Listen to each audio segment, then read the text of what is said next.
It's been a 7-year journey since we started this process. There's been a lot of people involved, and we thank you all for doing that. And so now it is my pleasure, on behalf of the City of Sugar Land, on behalf of the Sugar Land Heritage Foundation, Johnson Development, and all our partners, to tell you that our official location of our museum will be the second floor of that building right there. That is the container warehouse. This is a rendering of this, and we're excited and thank our partners for being here. But really, it's just a milestone. We're celebrating that milestone, and we're just looking forward to the future. I'm so honored to have my friend James Thompson to be here today. Thank you, James. There was a lot of uncertainty when this facility was shut down, and actually I too was on city council. And we were very, very concerned about what was going to happen. We realized it was the heartbeat of our community. And not only that did we have a concern, but the community at large had a concern. Constantly people were going to come up to us and say, what are we going to do? Where are we going to do it? How are we going to move forward? And so we all wanted to remember these facilities, and that we had one shot, because if we lost this opportunity, we would never get it back again. So the preservation, not only the structure, but the many things that they have gathered, was just as important to us. So it's been a lengthy journey.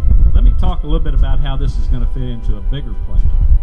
We have a cultural district, what we call a strategic plan, and we think that this museum is just part of the investment in that. So through the partnerships with organizations, again, with the auditorium, the city has contributed to the Sugar Land Auditorium, the Houston Museum of Natural Science.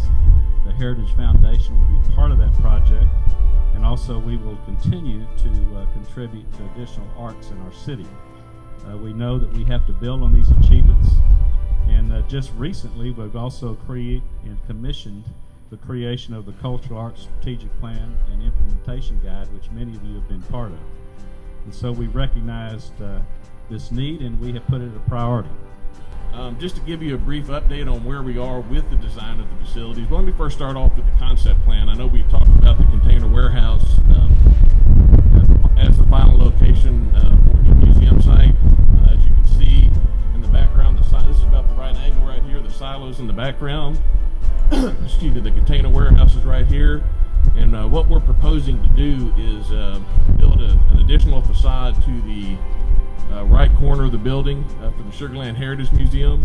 There'll be a stairwell to get up to the second floor, an elevator that goes up to the second floor, and as you can see, it peaks up to the top. I think eventually we'll have some room on the top floor for events and other activities for the foundation. And then on the left-hand side, excuse me, is a facade for the entrance to the Children's Discovery Center. We are still, just want to let you know, this is a concept plan. We're still working with the Discovery Center on how that's going to look. We think it needs to be more kid-centric, so we're working on that, and we'll have more plans on that in the future.